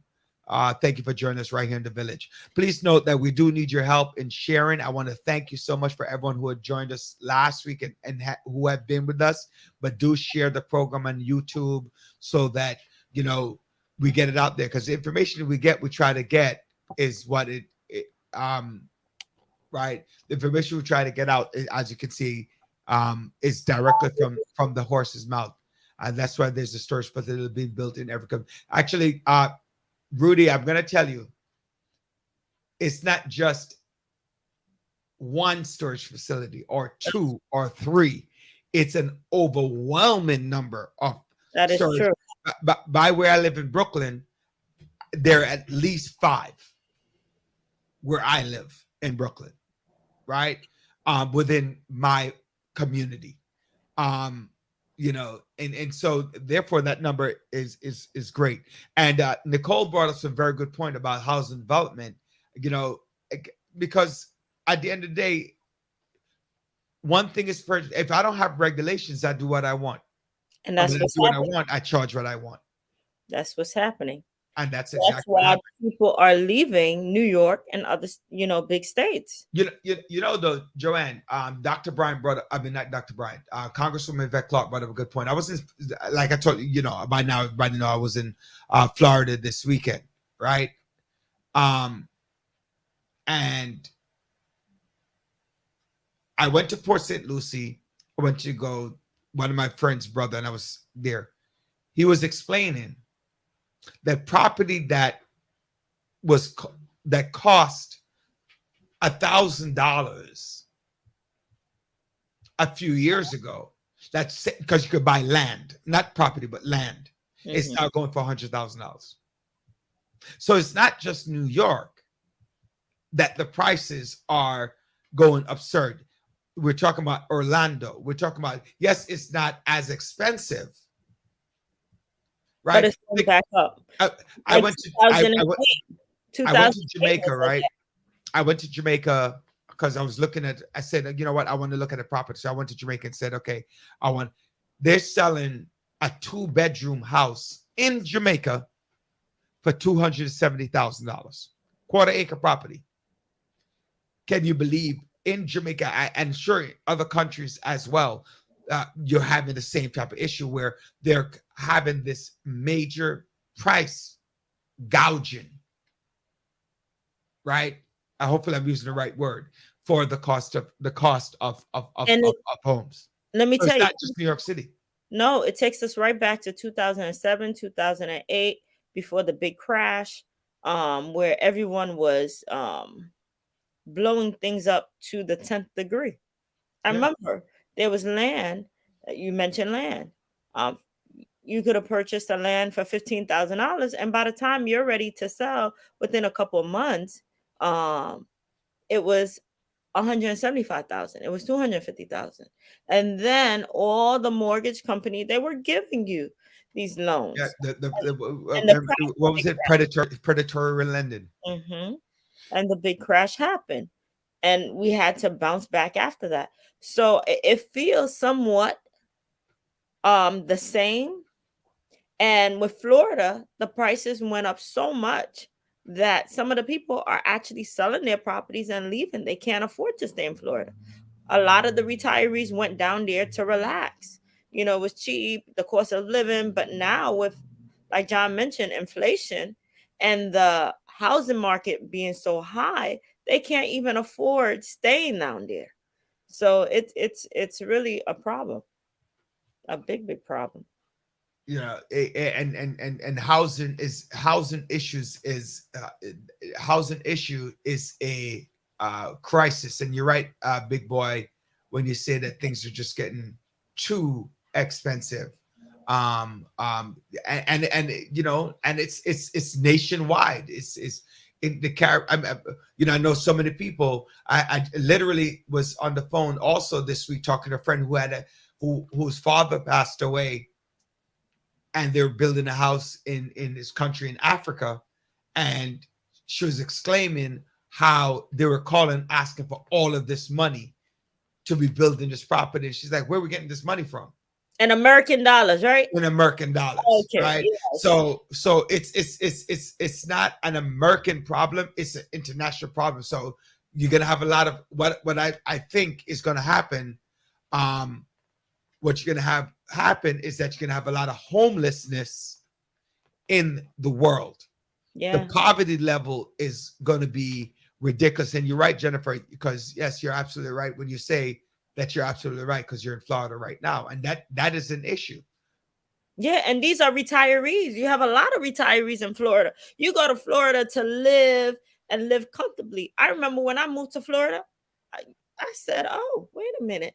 This part of Florida was more expensive than one part of New York when I had moved to Florida. I was like, let me go right back to New York. So certain good and bad with it, but I agree. I don't know, Nicole, when you say not with this Congress, are you talking about immigration reform? But when you say not with this Congress, you're talking about 2022? Because if you say 2022, I would definitely agree with you. But I think they might be able to push it through within this presidency. So by 2024, I think the immigration reform will go through. At least we hope it will. Because I love to see, you know, a lot of people get their documentation who have been here for 30, 40 years and who are law-abiding citizens doing their work. I would love that. So, you know, this week we celebrated Martin Luther King's Day. Andre, I think it was 1986. Was it 86? Was the first one, or 83? Was the first Martin Luther King's Day anniversary. When the federal government, 86 January 20. right, 1986. Look at that. I have good memory. I thought my memory was gone. So January of 86 was the first time that it was practiced to become a holiday, federal holiday, actually. And you know what's interesting, right? I don't know about Malcolm X, but it's very funny. And traveling the United States, it's not everywhere that celebrates it. That's true. For me personally, you know, I have, like, my wife, my family, right? My family is not allowed to work on Martin Luther King's Day. Right. No, What's wrong with Malcolm X? I don't think Malcolm X did enough for American growth. Like, he did a lot for blacks, but I think he was but Andre asked me why should Malcolm X be a holiday? Malcolm X was, I think their philosophies were different. Not that they weren't both great men, both great men. Let's not misconstrue my comments with one or the other. But I think Martin Luther King was more on a national scope than more on an international scope. Malcolm X is kind of like Louis Farrakhan, right? So the thing, I feel that I should not, not that I can't, I should not, out of respect, force any other race of persons to work on the holiday that is important to them. So therefore, my holiday should not be not recognized. And for me, I have several holidays that I deem that I nor my family should not work. Martin Luther King is one. Christmas is another. And Easter, Good Friday is another. Those three holidays, I don't believe that you should be forced to go to work. Labor Day too? No, not Labor Day. Labor Day. I mean, Labor Day. No, Labor Day is a national holiday. But no, I don't think Labor Day. Teacher, you're in luck, man. I say you're a teacher. You're lucky. Well, it's not. They give you a Passover. Not Passover and Good Fridays happen to. MLK. With MLK, yes. But then I go to other states and it's not celebrated. Yeah. Right. It's not recognized, and I sit there and I'm like, national holiday, right? It's a national holiday, so it's unfortunate. Yes, yeah. Going back to what Melanie's saying, absolutely, it's going up all over the place, Rudy, we need to mobilize more. The Republicans are doing the same, and the Republicans are actually doing a better job of mobilizing themselves, right? Than we are. So I did enjoy the holiday for a little bit. It's my yearly visit. In 1994, Dexter has a national holiday, day of service. So I like that too. Like, you're giving back. I love the idea of giving back to the community, because that's what he was about. In politics, not that you care that much, because you don't love politics, but I do. John does. Governor, Mayor. Not governor, mayor. Let's former mayor. It's Mayor. Mayor. I'm excited about that. You're upset? No, I'm excited that he's not running. Why are you excited? I've never seen you excited. Why are you excited? I am tired of him. So it is good for him to take a break, take a pause, chill out, and recoup. We need a break from him.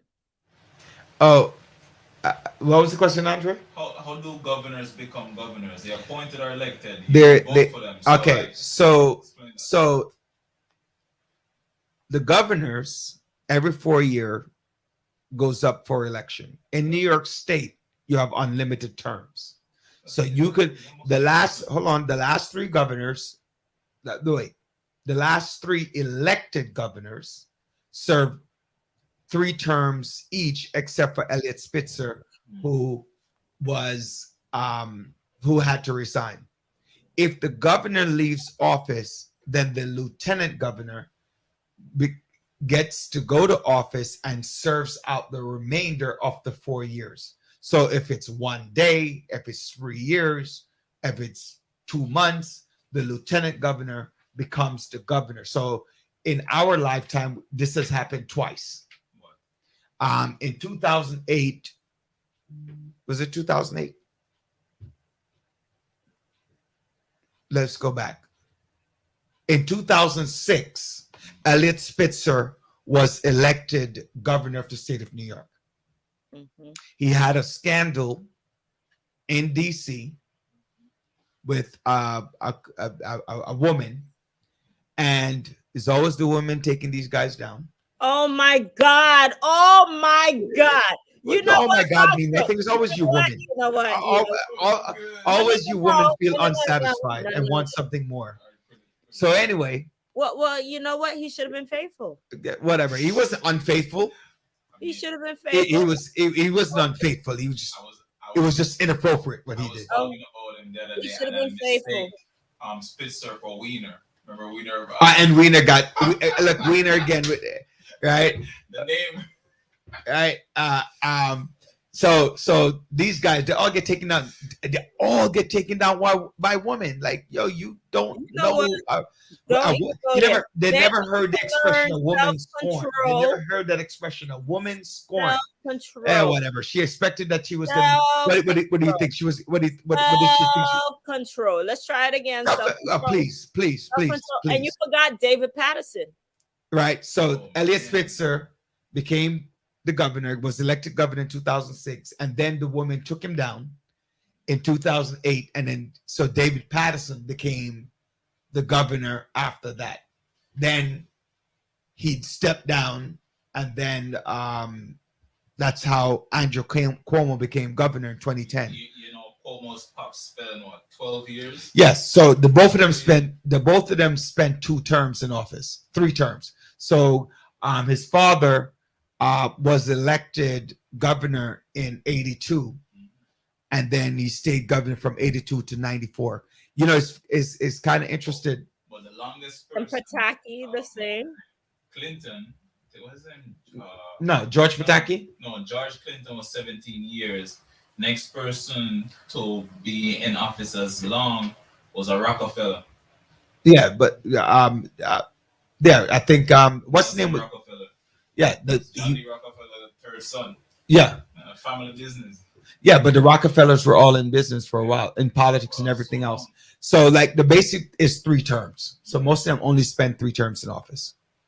Pataki, Cuomo, and both Cuomo's 3 terms. Had he finished it, If Cuomo didn't get kicked out, this would be his last term. Oh, he couldn't go on anymore. No, he would have. He could have, but he would not have. He would not have. He did 10 years. He didn't do 12 He did years. 12. No. What I'm saying, he did 3 terms. Cuomo did 10 years though. But it's still 3 terms. He was elected in 2010, 2014, and 2018. Oh. And you're saying he wouldn't run again? He more than likely would not have run. But he could though. He could have. There's no term limits in New York. So is that a good thing though? Because I'm like, well, I believe in term limits. Like I don't think like Chuck Schumer should still be in office. so can that be changed? Like, They're working on that right now. So Chuck Schumer got elected in 1998 as the senator from New York, Okay. and so he's been in office for 24 years. Okay. He's still working. He's busy. Yeah, Rudy, I do respect the powerful women. I'm just saying that these guys don't learn. But I mean, I get it to the being always taking on my woman. It's not a disrespect or anything like that. Yeah, Andrew So- Cuomo, Elliot Spitzer, Anthony Weiner, Newt Gingrich, I don't see the congressman out of California. A lot of them, they don't get out of a lot of them. They don't get out of office because of drugs, criminal activity, or those things. Because they have no self-control. No self-control. No, it's not about. Let me tell you this. Wait. No.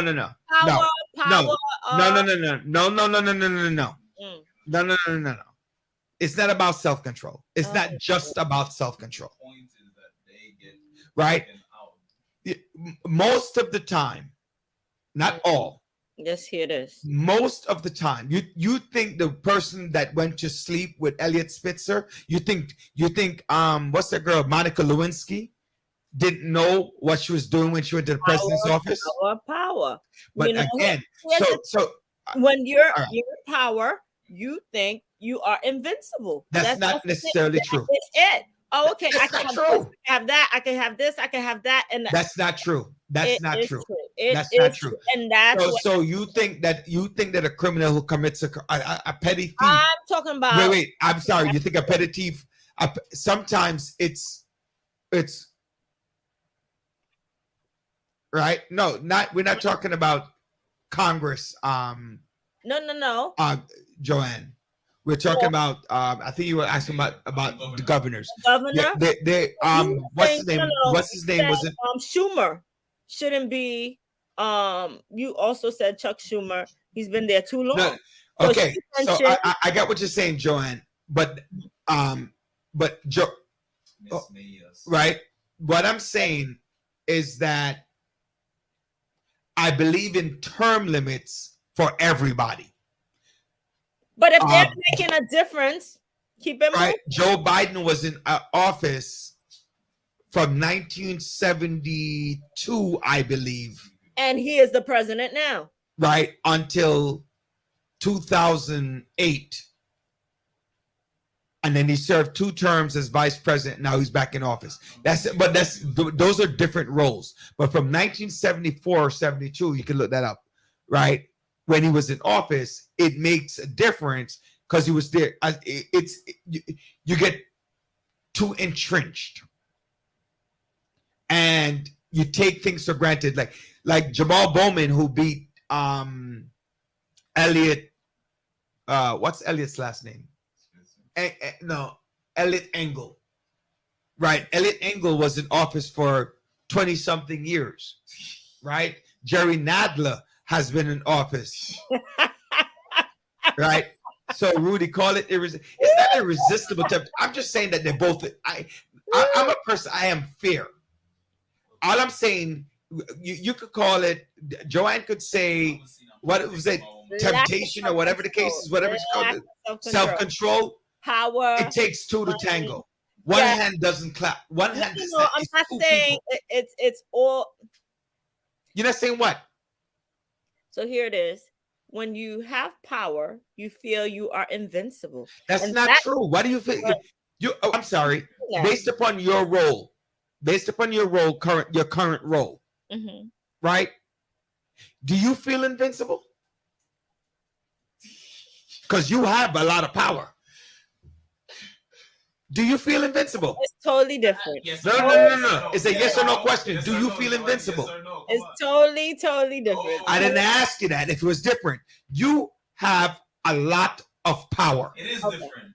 It is different. No. It's not different. It's not different. When it's political and when it's education. No, it is not different. It is different. It is. So I'm going to say to you, in your position, right? In your position. Right? Thank you, Sophia. Yes, Superwoman. Right? Thank you. Right? Even though it might not be why I'm thanking you, you might be saying something different from one, but you're just different because you don't have any power. Right? You have no power. So you have self-control in your power. Right? That's what you're saying. So you're invincible of all actions. No, you're cautious. You're what? You're cautious. Oh, now you call it cautious. How the heck does he know that he wasn't being cautious? That is a stupid point. I'm trying to hear. You're cautious. Of course, you know. I'm listening. Certain things. 1 + 1 is 2. Yeah, that's what I'm saying. Is 1 + 1 is 2. Sometimes, let me tell you. Sometimes it's not what they say it is. Please. Because, okay, wait. And it's also, when John would love to talk about, it's Democrats versus Republican. Right? Look at what Donald Trump said. I grab woman by the whatever. Or it's just locker room talk. The man, Governor Cuomo touches a woman's back, all of a sudden sexual harassment. What is the difference? No. Actually, it was totally different. Remember, the woman took him to court. Let's say it again. It's always a Democrat. Because women came forward about Donald Trump's behavior and they just said, whatever, go away. Clarence Thomas. Remember Clarence Thomas? Yeah. Are you old enough to remember Clarence Thomas? Anita Hill. I do remember all that. You're old enough to remember that? Yes, I do. That was a low. No. I am old enough. Okay, so if you remember that, you remember Brett Kavanaugh? I do remember that. Okay. What's his name? And both of them are supreme. They have the ability to guide the law at the greatest level. Power. Like I'm saying to you again, power.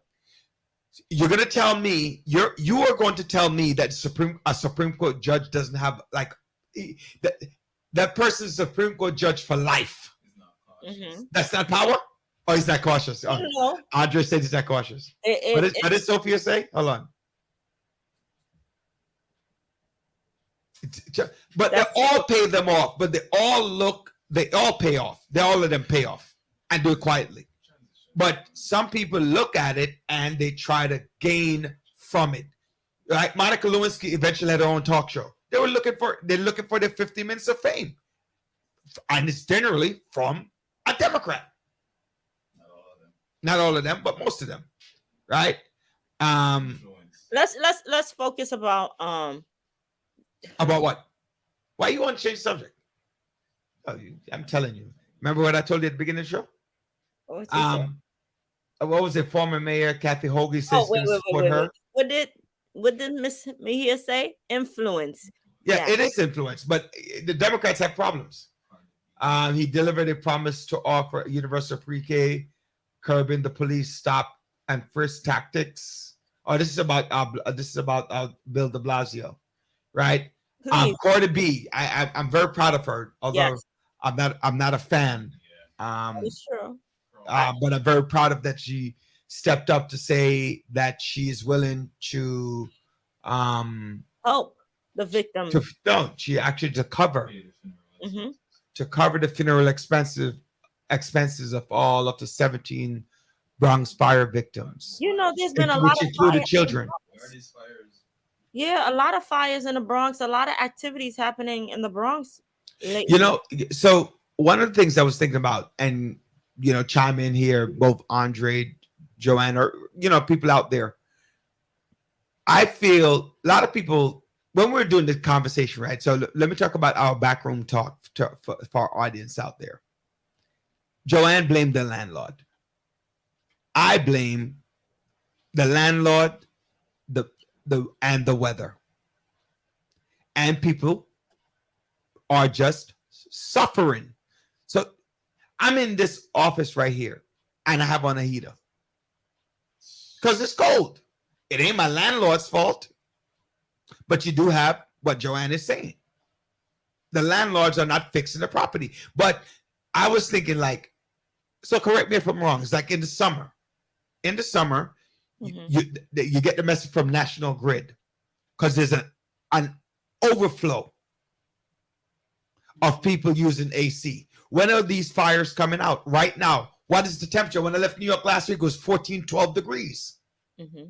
When I was in Georgia visiting my parents, it was like in the low 20s. So people are cold. So these things are happening during weather. So weather time. So I look more at Con Ed. I would blame more Con Ed than anything else. Because, if you can't pay the rent, where the landlord is going to get money from to fix the place. What landlords are made of good fortune? Why are you quiet? I'm listening to your comment. comment. Don't listen to me. You could. I'm listening to your comment. Good point, man. Right. Money.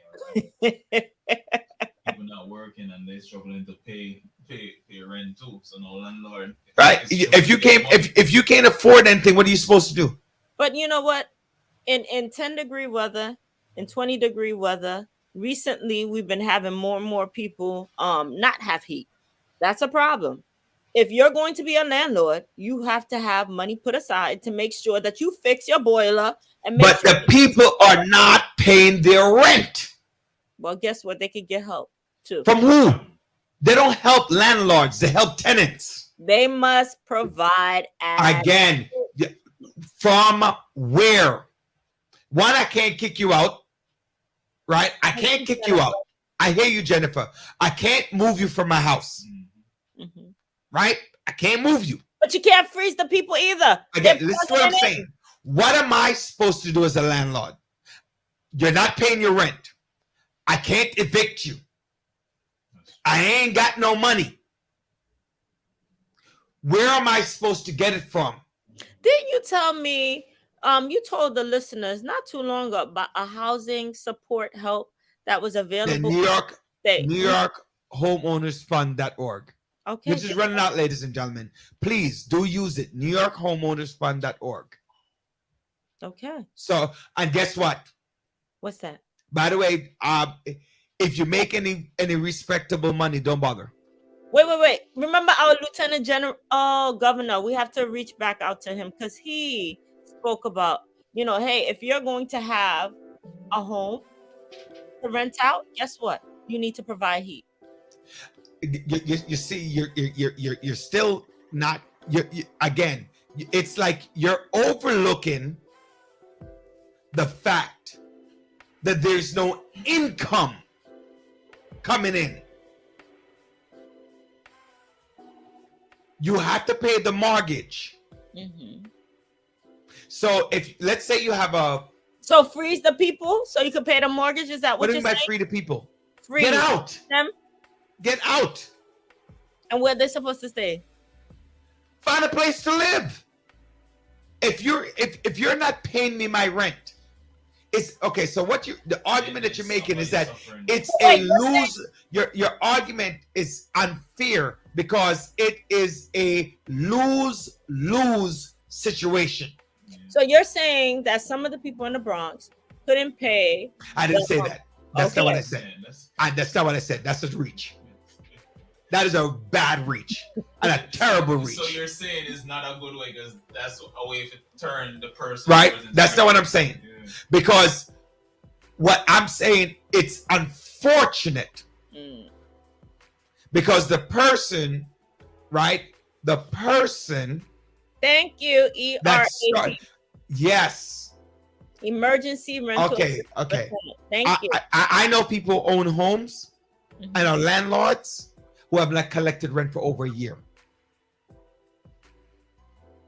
That have not collected rent for over a year. Because the person who lives there did not pay the rent for over a year. What is that landlord supposed to do? And they can't move the person they've tried. Oh, why? Because of the housing? What do you do? I know people are, I don't want to apply for that. Yeah, it's not. Thank you so much. It's not going to solve the problem. It's going to make the problem worse. Yes. That's right. But it's not federal, it's state funded, but I guess it's sponsored by the state, but sponsored by the federal, given to the state. The truth of the matter, when you're looking at it, right? If you're going to have a big building, make sure that everything is. Look, Monet, thank you, Monet. She's one of those landlords. You know what else too? People, because somebody did something. Make right? Sure safety's in place. One of the things I said to my kids, I'm going to start making you pay the light bill. You know why they got to pay the light bill? Because they leave the light on. Okay, so let's go back. Go ahead, I'm listening. In regards to, I understand the frustration about the landlords not being able to pay or whatever, but landlords need to provide heat during these wonderful. Again, I asked you a question which you're not answering. And many landlords have had no choice and abandoned properties. See what I'm saying? And that's a real issue. They can't afford because you are not paying your rent. So you are living off me like you're my kid. Look at the landlord as the principal, in a sense. Look at the landlord as a principal and a tenant as a teacher, right? Like parents will come in and they might start blaming the teacher or blaming the principal, but then there's someone above that's pulling the switch. So in a sense, really, it seems like a lose-lose, because if the landlord have to have the money, like a backup money, really, and doesn't really prepare for that. It's like saying, well, don't become an entrepreneur, or don't try to own your own business. Like- so now like- you have like you're people losing your without American that dream. that financial independence now is gone. So you have less. Yeah, nobody expected the pandemic to You know what? I think New York needs to move to a state like Georgia, like Florida, that will evict you in less than 3 months. New York becoming too city like. If we have too many homeless people already.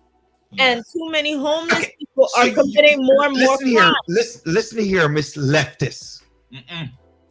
Right? Come on. Far left. Listen here, Miss Leftist. Far left. And tenants have all the rights. Where? No name calling though. Where? What, Miss Leftist? Yeah, like- I'm Miss. She called me Mr. Moderate. I'm moderate. I will admittedly say I'm a moderate. Right? Let's continue with your thought. Where does the American dream come into play? Doesn't. It's done. Why? So I think- so why should it come? Why not? Here's the thing. Right now, purchasing is at an extreme. Well, yeah. So you're saying hmm exactly what we're saying, but you still say that they need to provide heat. Absolutely. If you're going, How do to you do be a that? landlord, if you're going to be a landlord, you need to make sure you have some. Resources. Yeah. So if you're going to be a tenant, pay your damn rent. Yeah. Well, if you're going to be a tenant, And if you're not going to pay the rent, get out. if you're going to be a tenant, you must have Pay the rent. money It's simple. set aside. If you pay the rent, I'll Yeah, provide you Wait, heat. wait. That's why budget and preparing from budget and preparing for this new year is important. Getting our finances. So I'm sorry. Let's go to Joanne. I'm not sure. I'm not following what The you're saying here. difference Difference between between homeless homeless. and mental illness. No, we agree. I don't know that somebody. I don't think Joanne nor I touched on What that. No, So I you said connect homeless in regards to once you start kicking all these people out, they're gonna be homeless, and that's a problem. That's a problem, big time. And then you're right, Joe. And then you have those who are homeless who have mental illness who are pushing people to the side. You are right about that. There is a difference. Okay. There is a significant difference. No, there is a significant difference between homelessness and mental illness. We don't, because mental illness is, to me, it's one of the most incredible sins, right? Like, it's not your, when I say sin, I mean, like, Yeah, I maybe I'm not even using the right word, Yes. right? But it's a terrible thing, Yes. right? Some people who are mental ill, they're not homeless, but we ignore it, right? And That's true. last month I lost one of my students. As a matter of fact, there was a rally yesterday, and I'm hoping to get the family on next week. Walking Right? some steps in a person's shoes to understand. You're right. It is Right. hard to budget. Right. Now, see, I thank you, my land of people who own homes. They're speaking up. I agree with that. Don't get me wrong. I agree with that wholeheartedly. But you must also, well said, Roger, it goes both ways. People won't understand until they are in that situation. You are.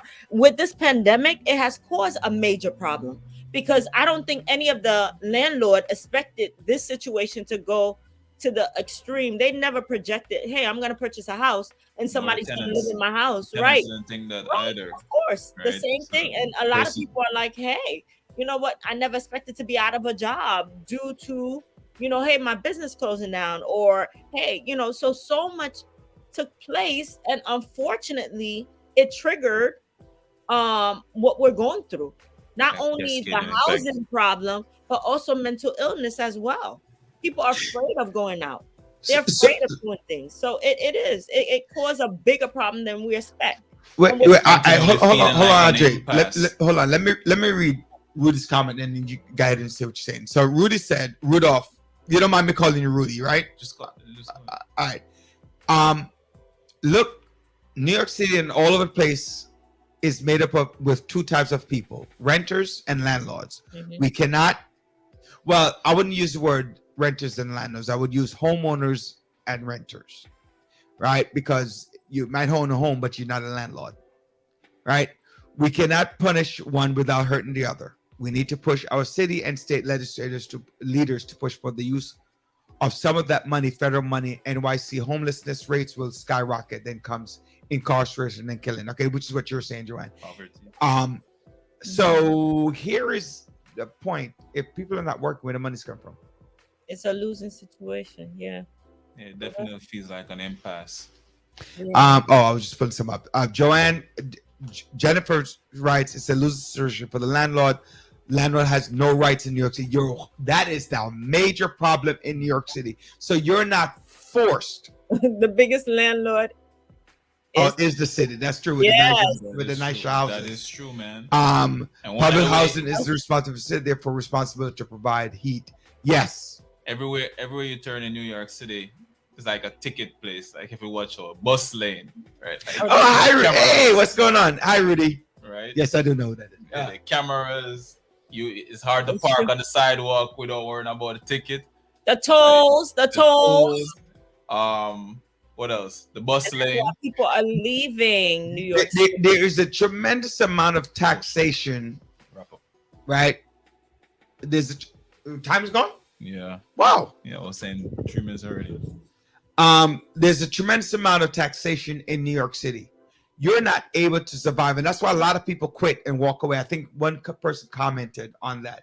I really didn't realize what time it was.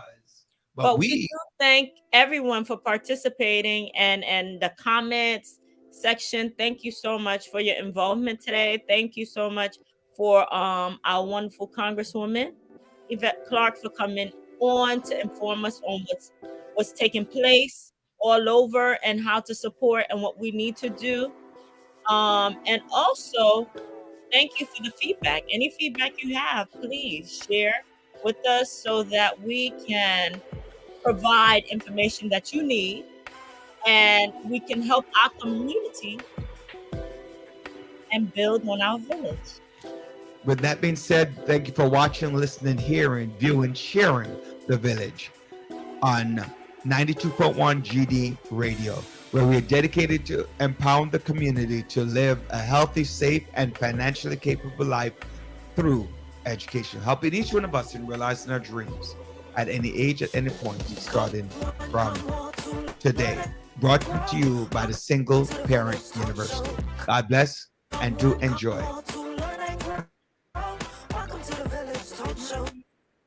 For joining us. Them to learn and grow. That's what people need to know. Empowering them to learn and grow. Give praises to Jehovah.